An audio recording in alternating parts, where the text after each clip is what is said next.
Olá, muito bom dia, seja bem-vindo, seja bem-vinda, eu sou o Felipe Nascimento, este é o Morning News. Aqui você fica por dentro de todas as notícias que vão movimentar o Brasil e o mundo. Muita informação, muita análise para você ficar bem informado nesta quinta-feira. Hoje é dia 6 de outubro. A gente começa essa edição falando sobre a grande volatilidade que os mercados estão passando nessa semana. No início do mês, os investidores mostraram certo otimismo com o ambiente e até ampliaram o apetite ao risco. Foram pregões consecutivos de alta e uma sinalização de que as mínimas poderiam ter ficado para trás.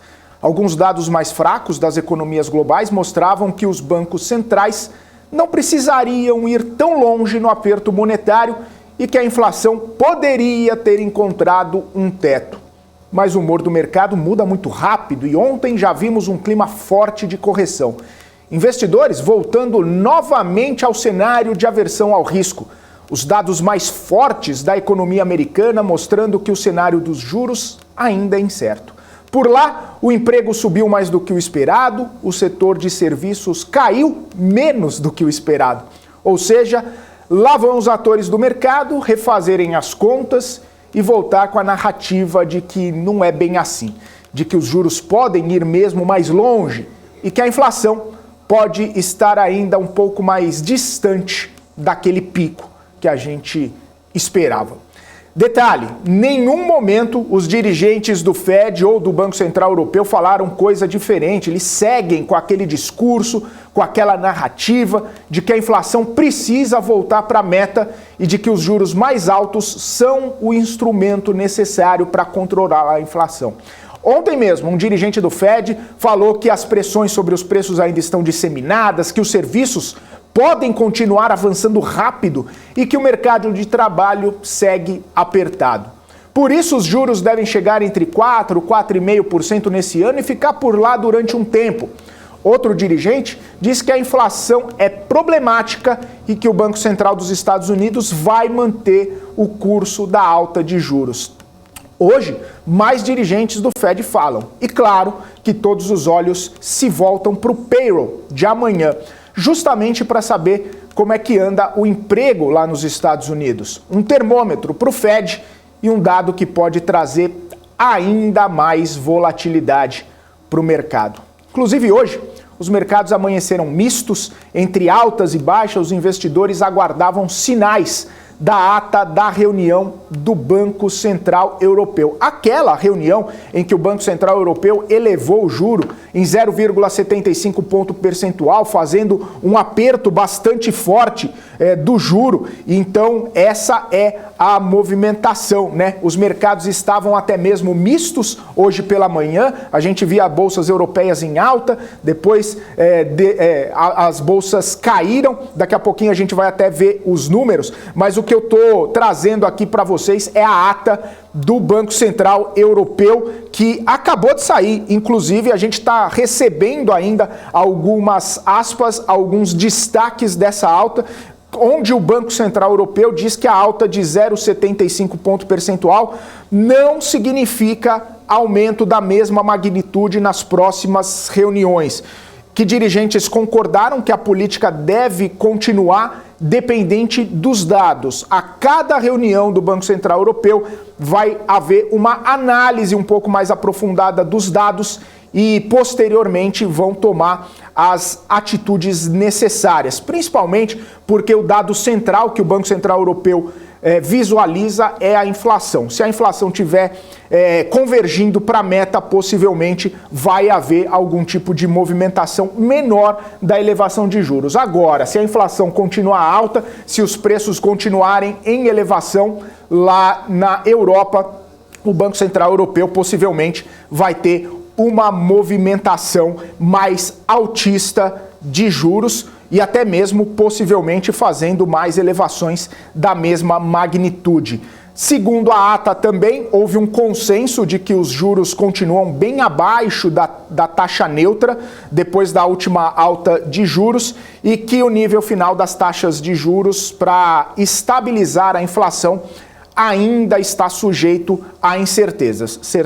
Incertezas econômicas, incertezas até mesmo geopolíticas, né? As questões geopolíticas lá, na Europa seguem aí bastante complicadas, né? Então, essa expectativa pela ata do Banco Central Europeu, a ata dessa reunião que elevou o juro em 0,75, acabou movimentando os mercados. Até mesmo, vamos dar uma olhadinha como é que estão as bolsas neste momento, até arrefecendo um pouco das perdas, tá? Eu estava acompanhando aqui as bolsas internacionais, principalmente as bolsas europeias, que estavam entre altas e baixas, mas estava até com perdas um pouco maiores há um tempo atrás. Agora, DAX na Alemanha cai 0,2%, CAC na França cai 0,4%, FTSE no Reino Unido cai 0,7% neste momento, uma movimentação aí de baixa.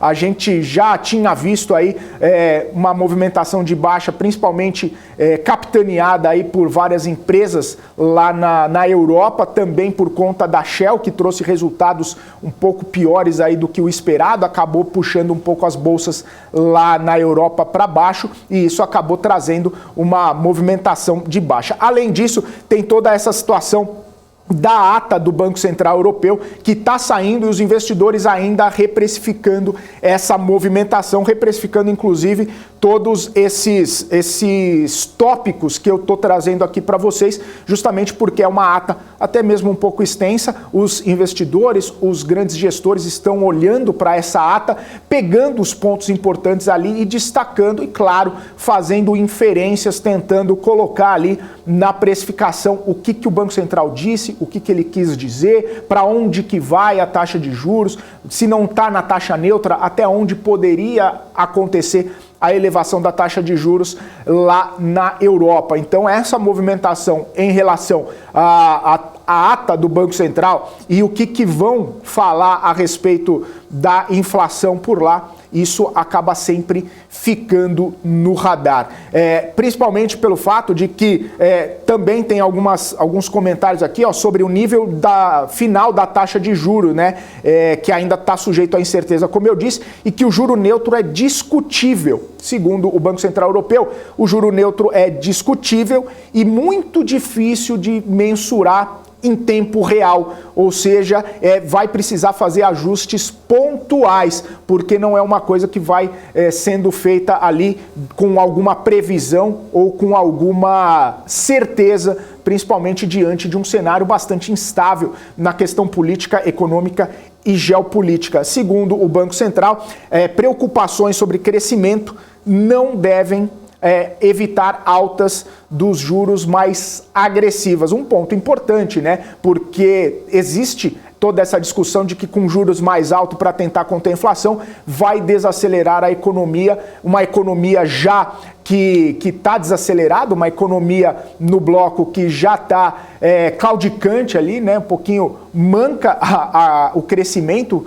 né? Uma desaceleração da economia, e o Banco Central Europeu falando que essa não é uma preocupação. A preocupação é trazer a inflação realmente para a meta, não necessariamente preocupações com crescimento vão entrar na pauta. Se precisar haver uma desaceleração maior, se precisar colocar até mesmo a economia europeia num patamar, ou pelo menos num cenário de recessão mais aprofundada, possivelmente é isso que vai acontecer, possivelmente é isso que o Banco Central Europeu vai fazer, porque o compromisso do Banco Central Europeu está justamente com a inflação e não necessariamente com o crescimento.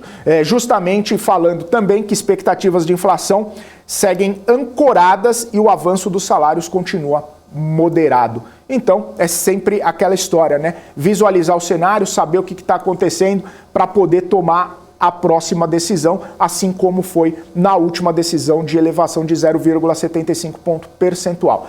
E além disso, né, a gente extrapolando um pouco os limites geográficos, né, a gente está falando obviamente de Europa, Banco Central Europeu, mas também é uma postura muito vista pelo Federal Reserve, é uma postura muito adotada ali pelo Fed, essa situação de que as coisas vão ser, os juros eles vão ser pontuados ali, a elevação de juros vai ser colocada de acordo com o cenário de cada reunião, e que essa questão de crescimento, né, preocupações com crescimento não estão na pauta, né? O que está na pauta é trazer a inflação para a meta, o que está na pauta é não permitir que a elevação dos preços continue fora de controle. Então, com o juro mais alto, vai haver uma desaceleração da economia e é justamente isso que a gente vai ver ao longo, né, desses próximos dias, com dados muito importantes. Primeiro agora, os dados que a gente viu na Europa, ata do Banco Central Europeu, amanhã a gente vê o payroll, a gente vê como é que estão as questões de emprego lá nos Estados Unidos, um dos dados mais importantes até mesmo para ancorar algum tipo de expectativa em relação à elevação dos juros. Embora dirigentes do Fed já tenham falado aí que vão continuar nessa pegada e que não chegou no teto nem a inflação e não chegou no teto nem os juros, então isso ainda pode acontecer mudanças. Bom, vindo para o Brasil, né? A gente falou aqui bastante sobre cenário internacional, sobre as bolsas, como é que estão operando hoje. Até mesmo deixa eu só falar sobre as bolsas americanas, né? Os futuros americanos seguem em queda também. Dow Jones, o S&P e a Nasdaq, tudo caindo 0,5% neste momento. Agora sim, voltando para o Brasil, até para a gente falar um pouco sobre esse descolamento, né, que a gente viu da Bolsa Brasileira com as bolsas internacionais. A Bolsa Brasileira ganhou mais um fôlego e olha só, ainda não viu quedas no mês de outubro. Bolsa Brasileira ainda não caiu em outubro, a gente já está no dia 6, tá certo, são 3 pregões, né, segunda, terça e quarta, mas ao contrário do que a gente viu no mundo, que teve rally de bolsa subindo segunda e terça e na quarta já começou a cair, hoje já começou a cair, a gente vê que a Bolsa Brasileira tem um fôlego aí, a Bolsa subiu 0,83%, chegando novamente aí nos 117 mil pontos. Vamos dar uma olhadinha então aqui no gráfico, vamos dar uma olhadinha no Profit da Nelogica, mostrando, né, esse desempenho de outubro aqui, tá certo, 3 pregões só, vamos devagar com o andor que o santo é de barro, mas tudo bem, 4 pregões consecutivos de alta, a gente vê aqui 117.197 pontos de fechamento, né, inclusive bem próximo da máxima intradiária que foi 117.514 pontos. Essa foi a movimentação do Ibovespa ontem. E para a gente ter uma noção do que acabou puxando o Ibovespa para cima, olha só, Petrobras, a maior alta do pregão de ontem, com 3,76% de alta, assim como Prio subiu 3,2% e 3R Petroleum subindo 3,49% na esteira da alta do petróleo no cenário internacional, depois daquela informação, né, daquela decisão da OPEP+, que são os países, os maiores exportadores e produtores de petróleo do mundo. Só para a gente ter uma ideia, a OPEP+, produz 50% do petróleo do mundo e uma decisão de corte de produção de petróleo acaba impactando, obviamente, nos preços. Daqui a pouquinho a gente vai falar um pouco mais sobre esse cenário e sobre também toda essa movimentação ao redor do petróleo, tá? Mas deixa registrado o fato aqui que Petrobras foi a maior alta do Ibovespa ontem, com 3,76%, e o setor como um todo, o setor de petróleo aqui no Ibovespa, acabou ganhando essa força, tá? A gente vê a Bolsa subindo também, esse 0,83%, porque Vale subiu 1,54%. Esse otimismo em relação a Vale, que está consultando aí, né, uma venda da sua... De uma subsidiária ali, de um segmento de metais, já acabou trazendo também esse otimismo. Lembrando que a Vale não consegue, ou pelo menos a Vale e as outras empresas de mineração e siderurgia não estão seguindo os preços do minério no cenário internacional, porque o grande mercado do cenário internacional de minério de ferro está fechado, que é a China na Golden Week, aquele feriado de uma semana que só vai voltar a negociar tanto a bolsa chinesa quanto os mercados os portos lá onde são negociados minério de ferro e outras commodities, só voltam a negociar na segunda-feira. Então, Vale, que é o maior peso do Ibovespa, subiu 1,54%, Petrobras subiu 3,76% e a gente vê o setor bancário também tendo algum tipo de movimentação de alta. Eu falei a questão do minério de ferro, né? Só para a gente ter uma ideia, a Vale subiu, mas olha só, Gerdau caiu. Então a gente vê que não está tão ligado assim à questão do próprio minério de ferro, mas conjuntura específica das empresas. Além disso, a gente vê a Companhia Siderúrgica Nacional subindo também, né? Então essa alta e baixa no setor acaba trazendo essa movimentação. E só para a gente trazer também outros setores, né? Gol, Azul, que acabaram caindo nos últimos dias, bastante oscilação, né? Esse setor acabou subindo bem, mesmo com elevação do petróleo. A gente vê o setor subindo. Azul subiu, Gol subiu. Também empresas ligadas ao setor de varejo. A gente vê Americanas, Lojas Renner subindo também, tá? Do lado de baixo, a gente vê Dexco, né, caindo 3,83%, assim como JBS, várias empresas frigoríficas, inclusive, né, JBS, BRF, Minerva, caíram no pregão de ontem. Mas também Vivo, né, a Vivo Telefônica caindo, e a TIM caindo também na esteira de todo aquele acordo com a Oi lá, que está ainda no imbróglio. Só o parênteses da Oi, né, que não está no índice da Bolsa, não está no Ibovespa, a Oi caiu 6,89% ontem, ainda nessa esteira desse litígio todo que está acontecendo com as empresas de telefonia, né? Aquela história, né? Tem uma situação específica ali, né? Sobre quem vai pagar, se não vai pagar, se vai entrar em recuperação judicial, se não vai. Enfim, tem toda essa movimentação que acaba trazendo consequências para essas empresas. Bom, eu prometi falar um pouquinho mais sobre Petrobras, né? Vamos dar uma olhadinha do preço do petróleo nesse momento, que segue essa elevação que a gente viu nos últimos dias. Na verdade, agora virou, né? Que estava subindo agora há pouco só para derrubar um pouco o apresentador, mas agora ao vivo aqui, né? 0,35% de queda. Mesmo assim, o petróleo está sendo negociado a $93,04 o barril, o petróleo Brent, tá? O WTI está sendo negociado aí a $87,38. Só lembrando, o Brent é referência aqui para o mercado brasileiro. E aí a gente fala um pouco sobre esse corte, né, da produção da OPEP, corte de 2 milhões de barris por dia. É um corte bastante expressivo, um corte bastante forte na produção do petróleo. Segundo a OPEP+, esse corte acontece em meio a incertezas, né, das perspectivas econômicas globais, principalmente por conta da demanda menor por petróleo. Então não fazia sentido ter uma oferta grande de petróleo enquanto a demanda global está sendo reduzida. E aí tem a questão de ser uma prioridade do cartel estabilizar os mercados, leia-se estabilizar os mercados, colocar o preço para cima, né? O preço do petróleo que já chegou a mais de $100, né? E com o preço mais baixo, obviamente os países produtores ganham menos dinheiro, obviamente a gente vê uma movimentação de menos arrecadação para os países. Agora, com o petróleo abaixo de $80, como possivelmente iria acontecer, eles teriam menos capacidade de embolsar dinheiro, e agora eles acreditam, pelo menos o que a Arábia Saudita, outros países árabes e a Rússia dizem, que o preço interessante do petróleo para eles é um preço ali na casa dos $100. E isso acabou trazendo uma consequência bastante importante, principalmente nos Estados Unidos, né? Estados Unidos queria que a OPEP não mexesse na produção, queria que a OPEP deixasse o mercado regular o preço e até mesmo o preço do petróleo cair. E aí Joe Biden diz que ficou desapontado com essa decisão, que vai continuar liberando as reservas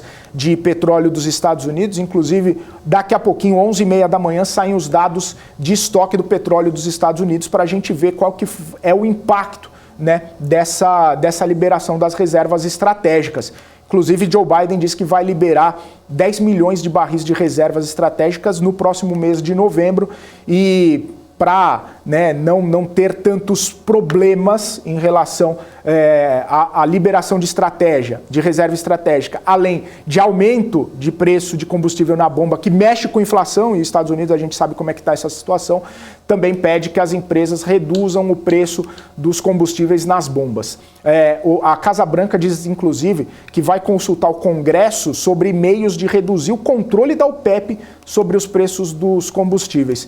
E olha só uma outra informação bastante importante sobre Estados Unidos e petróleo. Estados Unidos já está sinalizando até que pode liberar a Venezuela de algumas das sanções para poder importar o combustível do país sul-americano, até mesmo para poder recompor as suas reservas estratégicas de petróleo. Ou seja, se petróleo não vem da OPEP, se petróleo não vem da Rússia, se petróleo não vem desses países produtores e exportadores, Estados Unidos já olha com outros olhos para a Venezuela, de olho, obviamente, no petróleo venezuelano. E aí tem toda essa questão envolvendo o preço do petróleo, e aí a gente volta para o Brasil, né? A gente volta para o Brasil, volta a falar de Petrobras, porque algumas reportagens, algumas fontes, inclusive do governo, tem dito que o governo está pressionando a Petrobras para reduzir o preço do combustível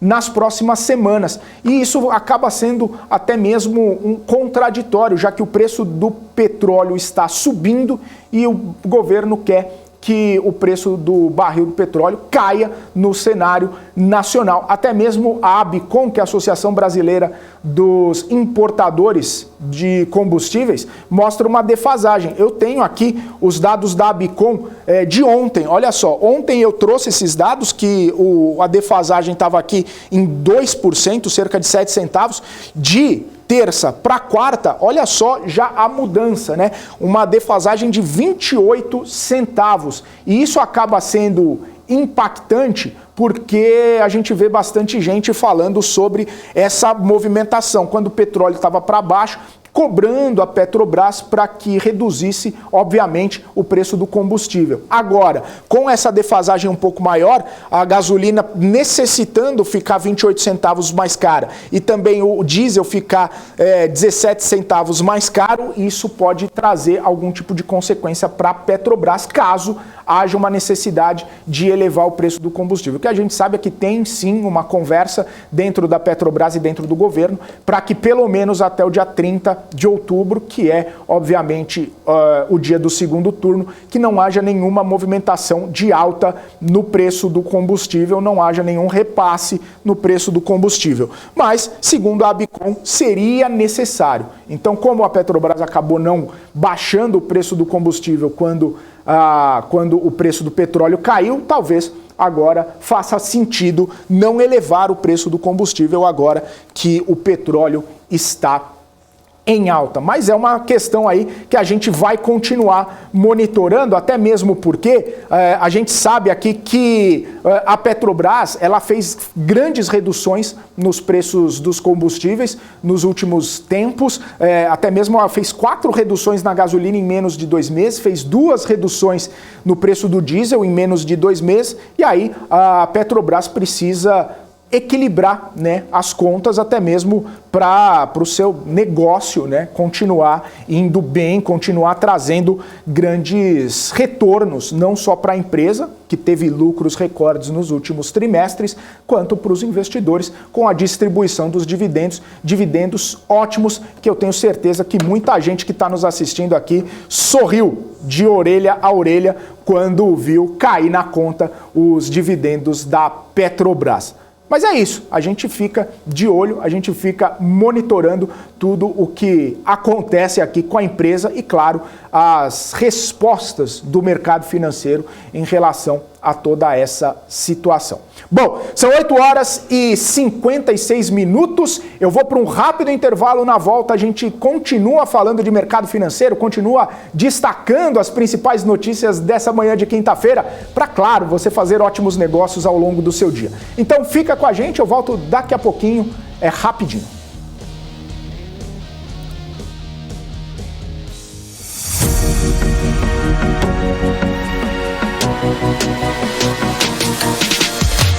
VMC News. Informação que gera valor.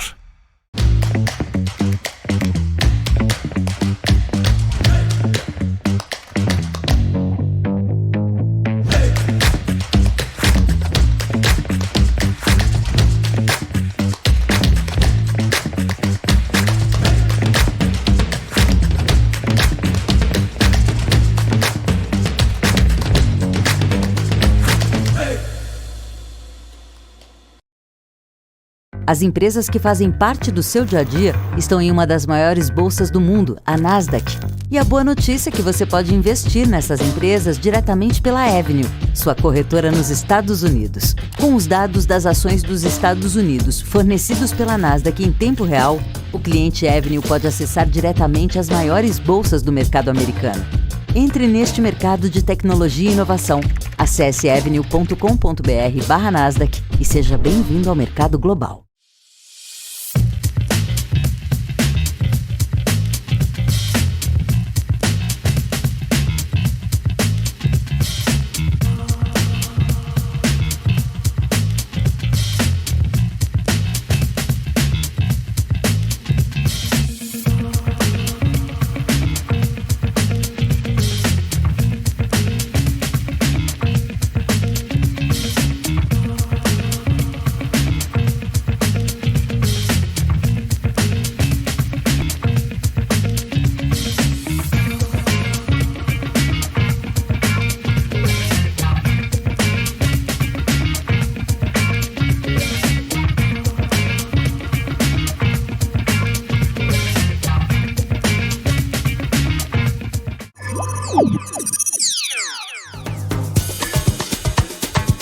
Já imaginou ter acesso 24 horas, de domingo a sexta, aos principais mercados globais? Para você poder negociar com a segurança e com a qualidade de um broker internacional com mais de 20 anos de expertise?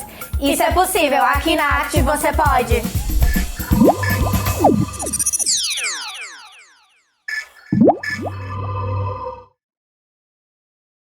Você está cansado da mesmice, negociando em plataformas com ferramentas desatualizadas? Falta variedade e funcionalidade?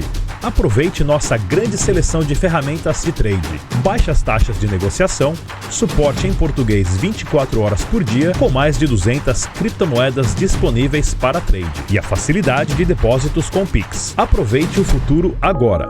Bybit. Abra sua conta hoje mesmo. Bybit.com.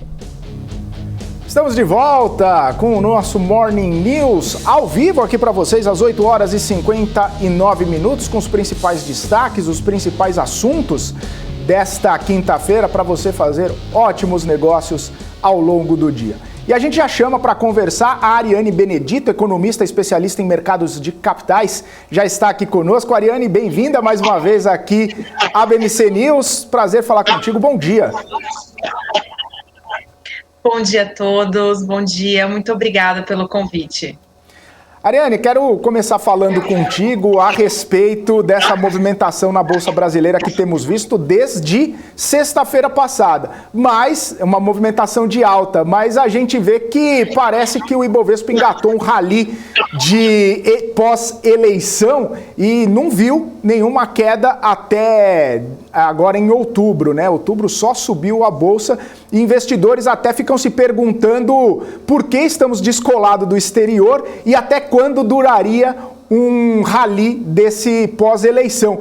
Queria entender um pouco da sua visão sobre esses movimentos, sobre esse descolamento do exterior e também, obviamente, esse rally pós-eleitoral que a gente vê uma movimentação bastante importante nesses últimos dias com um otimismo dos investidores. Perfeito. Antes da decisão, né, do primeiro turno das eleições, a gente teve um respiro ali das bolsas internacionais, também do mercado internacional, apesar de toda a preocupação ainda segue a mesma, inflação nos países desenvolvidos, aumento da taxa de juros, nada mudou de lá para cá, mas a gente começou a segunda-feira, a período pós-eleitoral ali do primeiro turno, com as bolsas internacionais dando um respiro também lá fora, e isso abriu espaço para que o Ibovespa pudesse precificar os ativos de risco com maior clareza em relação como o mercado digeriu essa decisão do primeiro turno das eleições brasileiras, né? A gente teve ali uma bolsa na segunda-feira sustentada por estatais, empresas de commodities também, com esse respiro do mercado internacional, petróleo disparando, o petróleo já acumulou entre segunda e terça uma alta de mais de 10%, isso também ajuda as empresas do setor aqui dentro, apesar de já começar a deixar o cenário mais nebuloso daqui para frente, a expectativa com esse aumento do preço do petróleo e tomada de decisão da OPEP amarga um pouco as expectativas em relação toda a cadeia, né, a contaminação de preços na cadeia econômica. Isso pode dar uma repassada para preços e trazer esses ativos de empresas que sofrem mais com aumento de preços e principalmente com custos vinculados a petróleo para baixo, mas os números ali antecedentes desses primeiros dias da semana, desde o começo da semana, o Ibov realmente descolando do cenário internacional, muito sustentado por uma boa expectativa em relação a essas empresas que dispararam com a decisão ali como ficou a bancada do Congresso, né, e disparou as empresas estatais juntamente com as empresas de commodities, e também não podemos deixar de citar o setor de varejo e aéreas, que também se destacaram no começo da semana, o que mostra um apetite maior a risco entre as mais negociadas e o maior fluxo, trazendo um viés mais positivo para o Brasil. Outro fator que a gente pode colocar na conta também, que ajuda a Bolsa Brasileira a destoar do cenário internacional, é que economicamente o Brasil vai muito melhor do que os seus pares e também das economias fortes, né? E tudo isso resultado de uma política monetária contracionista que começou muito antes do que os demais países. Isso traz um viés positivo e deixa o investidor muito mais confortável para ativos de risco aqui dentro. E aí a gente tem uma bolsa positiva, mesmo com o dólar com sentido de alta e continuando a apresentar alta, como é no dia de hoje também. E o nosso juros ainda permanece com sentido de queda, a curva ainda precificando movimentos ali de baixa, mesmo com o exterior, com os yields dos treasuries subindo por lá, com a expectativa que o Banco Central e os seus dirigentes traga uma fala mais apertada ali para a economia, principalmente da Europa e principalmente dos Estados Unidos. Ariane, antes da gente aprofundar um pouco a conversa em relação a empresas ou a cenário internacional especificamente, eu queria fazer só mais uma pergunta a respeito de eleição, porque antes do primeiro turno se falava que a eleição não estava fazendo tanto preço assim, que era mais o cenário internacional que estava penalizando o nosso mercado por aqui, e na última semana a gente viu essa movimentação e depois a gente viu essa movimentação, esse rally pós-eleitoral.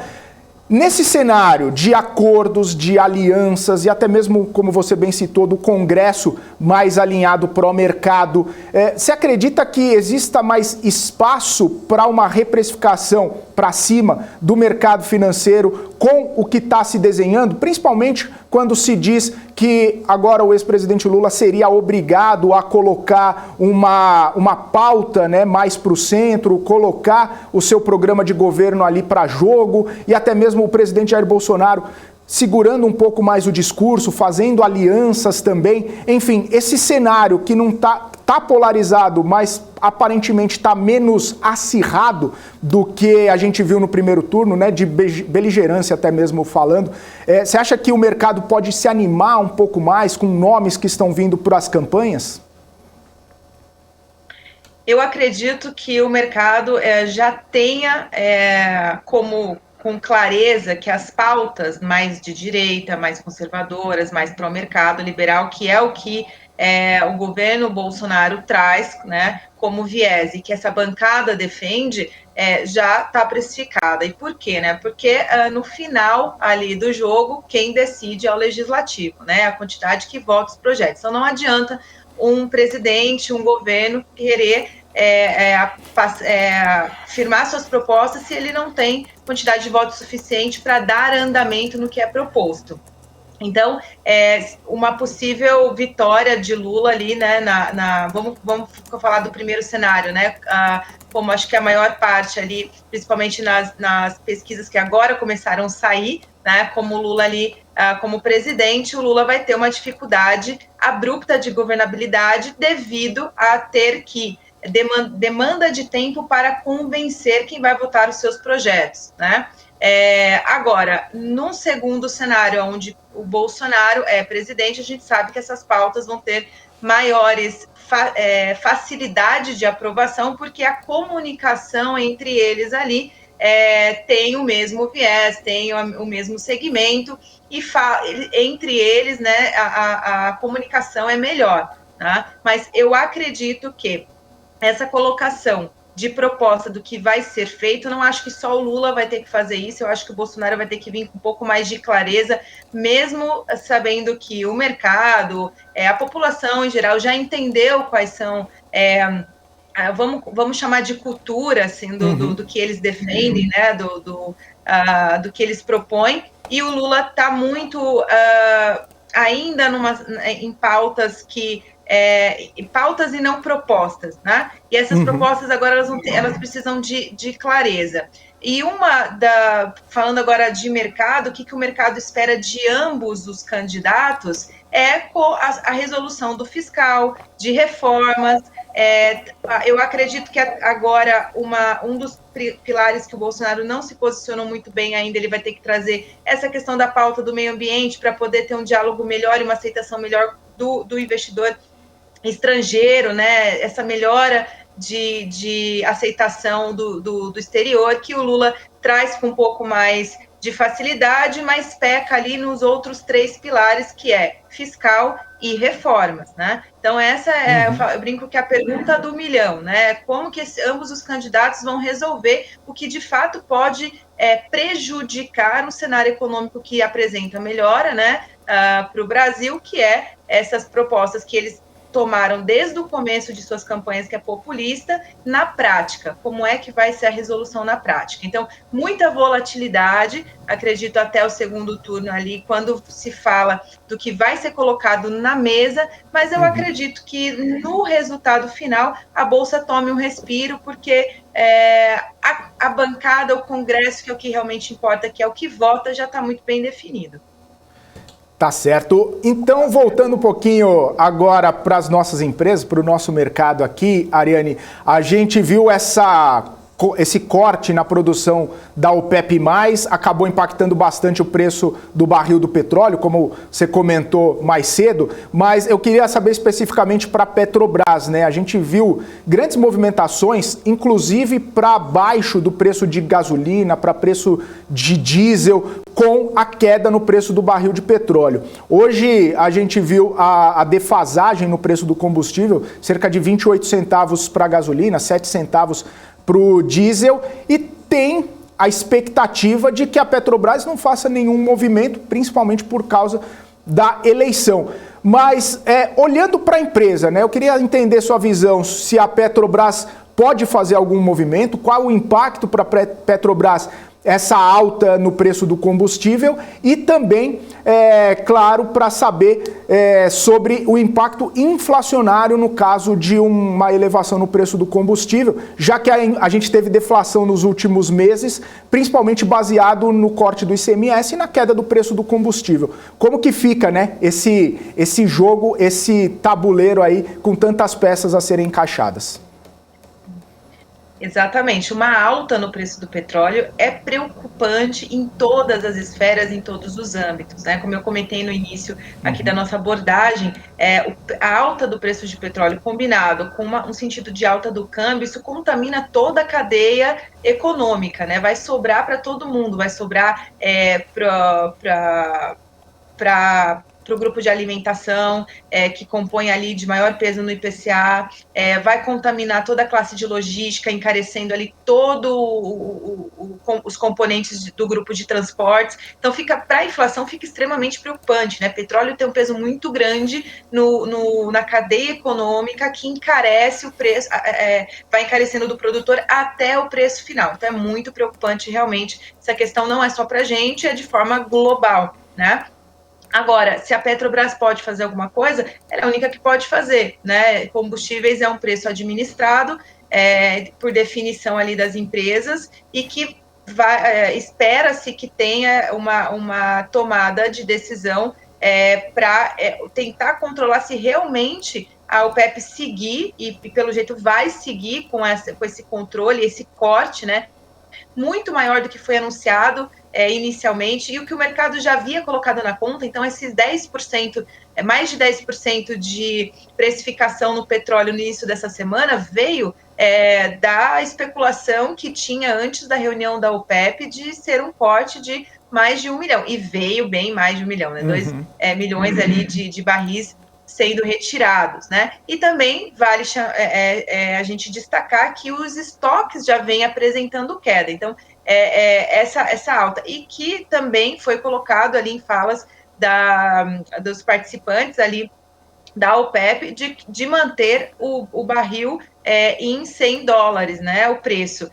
Já tem grandes casas, precificando o barril em 110. Né? Então, quando a gente coloca na conta aqui dos modelos para tentar estimar o impacto disso, a gente fica esperando que realmente as agências regulatórias, as empresas que detêm ali o controle desses preços, que se comunique, se fale alguma coisa, porque de fato, para preço, é muito preocupante. E já tem, né, uma posição ali, como foi divulgado pela mídia, uma exigência do próprio governo de reuniões ali com conselhos dos dirigentes da Petrobras para que se posicionem do que pode vir a se fazer se realmente o preço do petróleo começar a ir a níveis que a OPEP espera e que as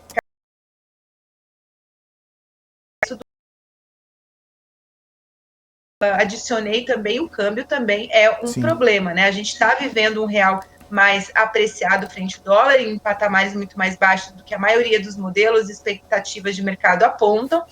Eu, basicamente, tenho um cenário base de 5,40 para o dólar até o final de 2022, com um cenário de risco. Então, a gente está muito abaixo disso ainda, né? A gente tem espaço para subir, e isso também encarece e dificulta ali o combate da inflação. E só para fechar aqui o raciocínio em relação à inflação, a gente tem que lembrar que o resultado total, né, sem falar de núcleos, falar do resultado total, essa deflação registrada, ela vem principalmente do grupo de transportes, né, e de alimentos ali, né, o grupo de habitação, onde predomina energia elétrica, que são preços, ambos são preços administrados. Então, quando a gente exclui esses choques, a gente ainda vê a inflação no sentido altista. Se a gente tem somado um núcleo mais alto, né, ou com comportamento de alta, e o que está trazendo para baixo começa a fazer sentido altista, é preocupante, porque a gente vai começar a ter um resultado total de inflação de novo, mais alta, em sentido altista. Oriane, ainda nesse cenário, né, a gente tem falado bastante aqui que o Brasil, entre aspas, ali, acabou dando aula para os bancos centrais lá fora, principalmente por ter começado o ciclo de alta de juros mais cedo e aparentemente acabou com esse ciclo de alta de juros, mas a inflação ainda não é uma coisa, um jogo ganho, como disse até o Roberto Campos Neto, né? Nesse sentido, você acredita que o ciclo terminou mesmo? A gente consegue ter chegado nesse teto de 13,75 diante desse cenário? Ou a questão da preocupação, até mesmo como você bem comentou, a questão de 23, né? O cenário fiscal, a questão da própria inflação que tende a retomar um pouco do fôlego por conta de término do corte do ICMS, possivelmente crescimento no preço de combustíveis, essa questão da alimentação que você comentou, que ainda é uma questão bastante sensível dentro das linhas da inflação. Você acha que o Banco Central pode ter chegado no fim do ciclo? Ainda tem espaço para crescer mais um pouquinho, para dar uma acalmada até mesmo nos ânimos aí do mercado? Como que você está vendo essa postura aí do Banco Central brasileiro? Eu acho que é muito cedo para se falar, né, de fim de ciclo de aperto. Eu acho que o cenário ele é muito delicado, apesar de ser mais otimista com o cenário Brasil, exatamente porque eu sempre brinco, né? O Brasil nasceu na inflação, então ele sabe como lidar com isso, que não é a realidade dos Estados Unidos, da Europa, e que estão patinando ali com maior dificuldade de resolução, diferente de nós, e por isso que a gente se destacou bastante. A gente começou antes, porque a gente tem experiência com esse tipo de cenário e a preocupação, ainda mais agora, de um Banco Central independente, né? Sabe quem eu diria, quem está responsável ali, os diretores do Banco Central, né, o próprio presidente do Banco Central, está muito preocupado realmente no que faz sentido, que é a inflação doméstica, e que a gente tem que começar muito antes um aperto pela defasagem que a taxa de juros tem de pegar a inflação doméstica, né? Que é só que realmente a parcela da inflação que a política monetária consegue atingir. Como eu citei, quando a gente exclui os choques de energia elétrica e transportes, a gente ainda vê uma inflação com sentido altista. Inflação essa que a gente ainda não viu o real efeito do auxílio, né, o auxílio de R$600 vindo por aí. A gente vai conseguir ver isso com mais clareza agora nessa próxima medição do IPCA, tá? E aí a gente vai poder afirmar se realmente é um final de ciclo ou não é um final de ciclo. Agora, o balanço de risco com preço do petróleo e câmbio apontam maiores dificuldades de afirmar essa possibilidade. Né?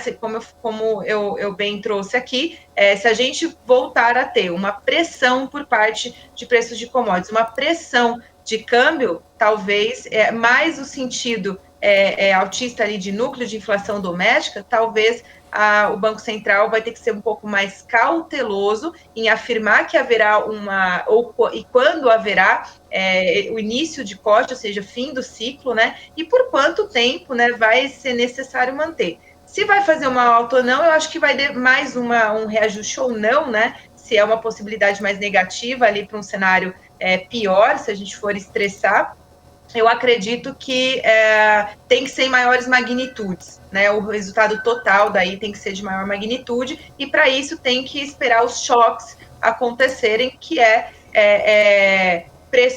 mais pressão de commodities e mais pressão no câmbio, né? Somados ali, como eu falei, a inflação doméstica no sentido ali muito aquecido por consumo.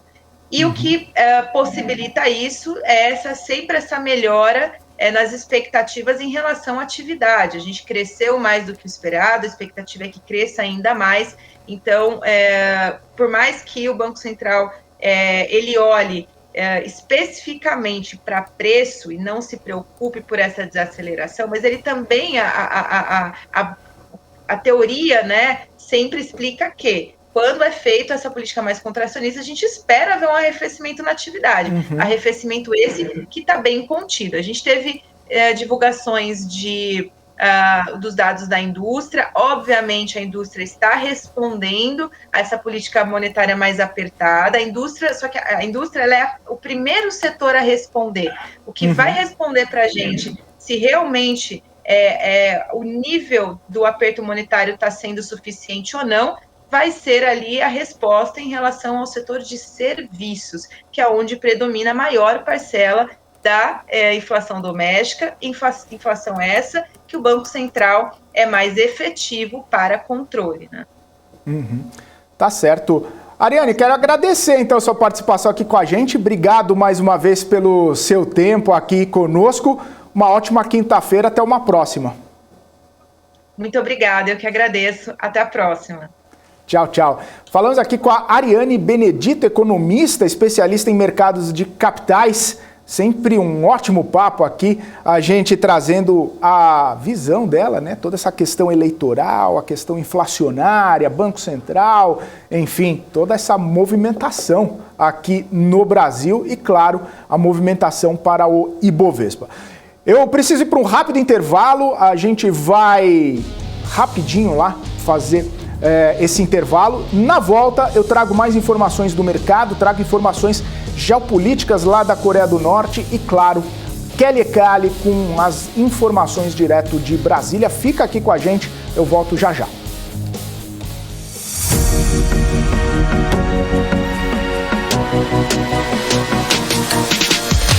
PNC SC News. Informação que gera valor.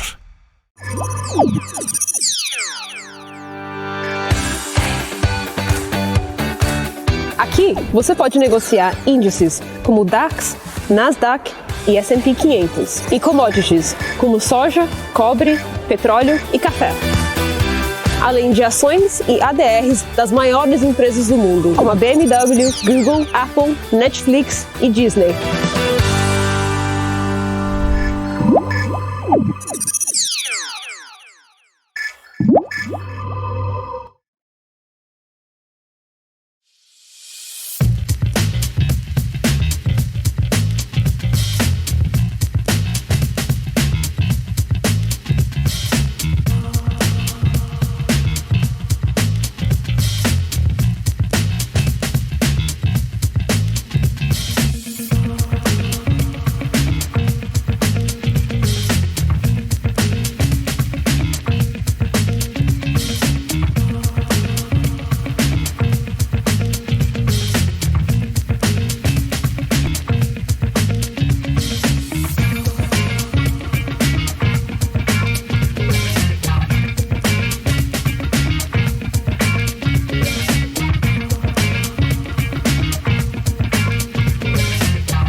Você está cansado da mesmice? Negociando em plataformas com ferramentas desatualizadas? Falta variedade e funcionalidade?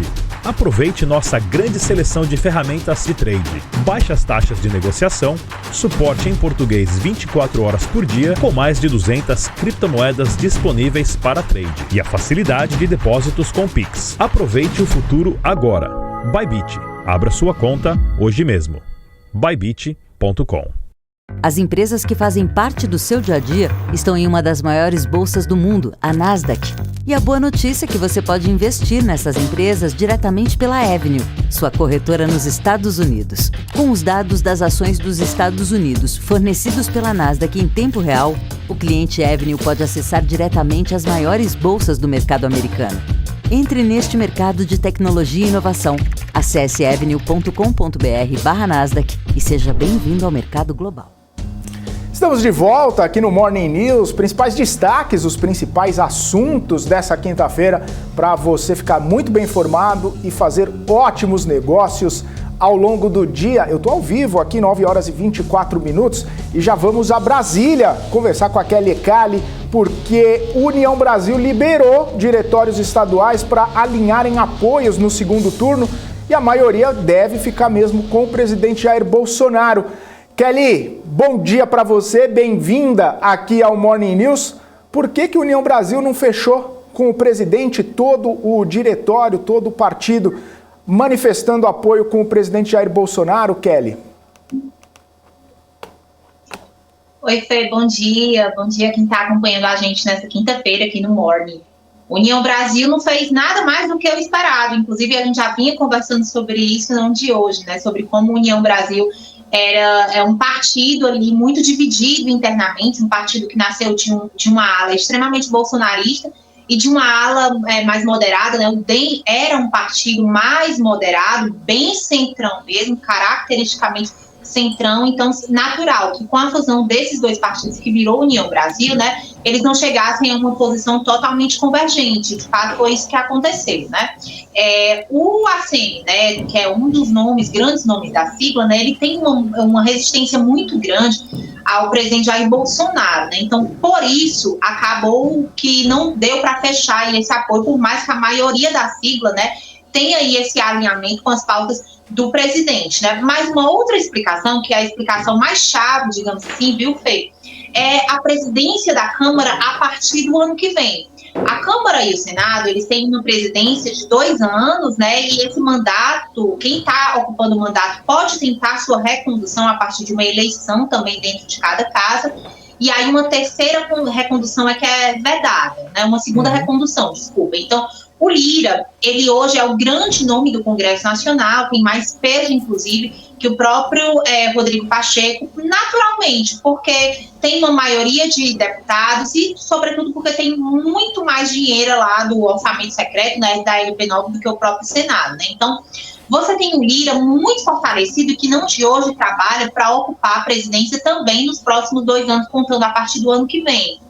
E aí, o que o Luciano Bivar quer? O Luciano Bivar, lembrando que ele era um grande nome do PSL, era presidente do PSL, acabou entrando nessa dissidência e lá atrás com o presidente Jair Bolsonaro e seus filhos, né? E acabou indo por um outro caminho e não à toa, né? Conseguiu criar União Brasil depois de um determinado tempo, né? Mas o Luciano Bivar, que hoje também faz parte da mesa diretora como primeiro secretário, ele tem essa ambição de acabar virando presidente da Câmara. Na verdade, viu, Fê, muitos deputados têm, né? Então, natural é que quem tenha mais dinheiro, quem tenha mais expressividade dentro da Câmara, capilaridade, capacidade de articular, enfim, que isso o Lira faz muito bem, né? Acabe, então, alçando aí, olhando lá para frente, querendo essa vaga de presidente da Câmara, né? O que acontece? O Luciano Bivar quer muito essa vaga. Se ele fecha totalmente aí com o presidente Jair Bolsonaro, ele fica totalmente aliado ao Lira, né? E o Lira, como eu disse, já está tentando a sua presidência, né? A sua recondução não é de hoje. Então ele ficaria sem margem de manobra ali, pensando no ano que vem. Então, para ele, o que é melhor? Vou liberar os meus diretórios, vou dar aí essa liberdade, digamos assim, de eles se filiarem para que os outros partidos que não compõem essa célula de apoio do presidente Jair Bolsonaro, eu possa flertar com eles lá na frente, né? Então, é basicamente em torno disso que gira aí essa decisão do União Brasil, principalmente esses 2 itens. A ACM Neto, muita dificuldade de resistência com o presidente Jair Bolsonaro, até porque é de um estado que vota massivamente a favor do ex-presidente Lula, então tem esse ponto, né? Muito embora lá na Bahia esteja disputando o governo com o Jerônimo, né, que é do PT. Então você tem aí do ponto de vista local, você tem aí essa disputa, mas do ponto de vista nacional, estrategicamente não é importante para a ACM Neto ligar aí o União Brasil ao presidente Jair Bolsonaro. E, por outro lado, você tem o Luciano Bivar, que sim, está de olho na presidência do Senado, da Câmara, né, cuja eleição é em fevereiro do ano que vem, então já está pensando aí nas alianças para buscar apoio, porque a União Brasil também é um partido imenso dentro da Câmara dos Deputados, né. Sendo assim, a União Brasil segue aí nesse segundo turno. Eu estava até lendo aqui a nota que foi publicada, rapidinho para a gente fechar. Em um partido tão grande, é natural que haja posições divergentes. Por isso, em respeito à democracia intrapartidária, a direção nacional da União Brasil decide liberar seus diretórios e filiados para que sigam seus próprios caminhos, com responsabilidade, no segundo turno das eleições presidenciais e estaduais. A gente já vinha conversando também, não de hoje, né, Fê, sobre esse apoio do União Brasil. Eles lançaram um candidato nacional à presidência justamente para liberarem os seus respectivos diretórios e não terem que se amarrar no primeiro turno, essa tendência. Então, na verdade, essa consolidação de ato do primeiro turno vai aí, então, sendo o perfil, o modus operandi do União Brasil para esse segundo turno, que, como eu disse, é um partido extremamente poderoso dentro do Congresso, né? Você tem a segunda maior bancada agora com a União Brasil. Sérgio Moro e outros nomes da sigla já anunciaram aí apoio para o presidente Jair Bolsonaro, tá, Fê? Eu volto com você aí no estúdio. Tá certo, Kelly. Como a gente comentou, né? Muitas cenas ainda a se ver nessa dança dos apoios entre partidos, parlamentares eleitos e, obviamente, nomes de bastante repercussão aí em toda a política de lado a lado, né? Tá certo, Kelly. Valeu, obrigado pelas informações. Ótima quinta-feira para você, bom trabalho. Até mais tarde, Kelly. Para todo mundo, Fê. Tchau. Tchau, tchau. É isso aí, Kelly Cali, direto de Brasília, trazendo informações aí, como a gente comenta, né? Essa dança dos apoios. Seguinte, eu sempre fico monitorando aqui aquela situação a respeito da defasagem do combustível, e acabou de sair, a Associação Brasileira dos Importadores de Combustíveis acabou de divulgar o relatório do PPI agora no dia 6/10, nessa quinta-feira. E se ontem a defasagem estava em 28 centavos para a gasolina e 17 centavos para o diesel, hoje a gente já tem 31 centavos para a gasolina e 43 centavos para o diesel, uma defasagem de 9% na gasolina, ou seja, a gasolina precisaria subir 9% para ficar na paridade com o cenário internacional e o diesel precisaria subir 8% para ficar equilibrado com a paridade internacional, ou seja, a gente vê aí que dia após dia essa defasagem vai ficando um pouco maior, principalmente por conta do fato do petróleo no cenário internacional estar em elevação. Embora neste momento o petróleo não esteja subindo, tá? O petróleo está caindo, é uma leve queda, 0,04%, 93 dólares e 33 centavos o barril do Brent. Mas, como a gente tem falado na última semana, nos últimos dias, petróleo chegando abaixo dos 90 dólares, 85, 86 dólares o barril, já elevou bastante desde que a OPEP tinha sinalizado que faria o corte de 2 milhões de barris diários e ontem efetivamente consolidou esse corte de 2 milhões de barris diários na OPEP+. Então, defasagem hoje, 31 centavos para a gasolina, 43 centavos para o diesel. É uma defasagem bastante importante aí que possivelmente vai trazer algum tipo de consequência, seja para a Petrobras, seja para a inflação, como a gente comentou agora há pouco com a Ariane Benedito, que é economista. Bom, são 9 horas e 33 minutos, eu tenho uma última informação para trazer para vocês a respeito de geopolítica, conflito e também uma tensão que começa a ficar um pouco mais alta lá na Ásia. Jatos e bombardeiros norte-coreanos foram vistos voando num exercício militar nesta quinta-feira. Eles foram... sobrevoaram ali, os jatos sobrevoaram a costa sul-coreana e também o mar do Japão. Aí, numa resposta ao exercício militar da Coreia do Norte, de Pyongyang, jatos sul-coreanos decolaram também em exercício. O primeiro-ministro do Japão, Fumio Kishida, diz que repetidos lançamentos norte-coreanos não podem ser tolerados.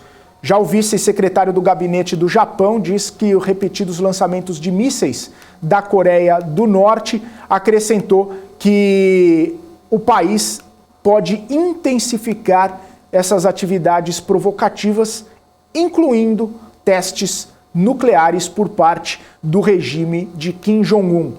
O Conselho de Segurança da Coreia do Sul diz que essas provocações devem enfrentar uma resposta internacional mais forte. O Departamento de Estado dos Estados Unidos condenou o lançamento de mísseis da Coreia do Norte e diz que esses lançamentos representam uma ameaça para os países vizinhos e para a comunidade internacional. Inclusive, convocou uma reunião extraordinária do Conselho de Segurança da ONU e enquanto essa reunião extraordinária estava ocorrendo lá em Nova York, mais mísseis, mais jatos norte-coreanos sobrevoaram o local, a costa sul-coreana e também o mar do Japão. A Coreia do Norte diz que esses lançamentos são medidas de combate a exercícios militares dos Estados Unidos e da Coreia do Sul, ou seja, Pyongyang falando que é apenas uma resposta aos exercícios americanos e da Coreia do Sul e não que a Coreia do Norte estaria fazendo qualquer tipo de provocação. O que se sabe é que esses lançamentos de mísseis, esses jatos que estão sobrevoando o local, aquela região da Ásia, acabam trazendo mais uma escalada em toda a tensão que está acontecendo naquele local e isso acaba trazendo consequências tanto para a geopolítica quanto para as economias, justamente por conta de temores de que a Coreia do Norte possa fazer qualquer tipo de movimentação um pouco mais agressiva naquele local, inclusive com a tentativa de utilização de armas, como diz Coreia do Sul e Estados Unidos, armas nucleares que sim a Coreia do Norte detém. São 9h36. Eu tô ficando por aqui. O nosso Morning News está na reta final, já estamos chegando ao fim. Quero agradecer bastante a companhia e a audiência de todos vocês que estão aqui conosco desde o comecinho da manhã e falar para vocês se inscreverem aqui no nosso canal, para vocês se inscreverem na BMC News e ficarem sempre muito bem informados com tudo que você precisa saber na hora de investir, além, é claro, das nossas análises e dos comentários dos especialistas sobre todos os movimentos do mercado, da economia e da política para você fazer ótimos negócios ao longo do seu dia. E claro, a gente está quase chegando na nossa meta, 400 mil inscritos, então, por favor, se você não é inscrito ainda, se inscreva aqui no nosso canal. Eu vou ficando por aqui, eu volto amanhã, a partir das 8h30 da manhã, logo depois do Primeira Hora do Agro com a Ale Delara, para trazer os principais destaques logo no começo do dia da sexta-feira. É isso aí, você fica agora com o BMC News, Isabela Takaki, todo o nosso time, inclusive eu vou estar daqui a pouquinho no BMC News também. Então fique com a gente, um forte abraço, tchau, tchau.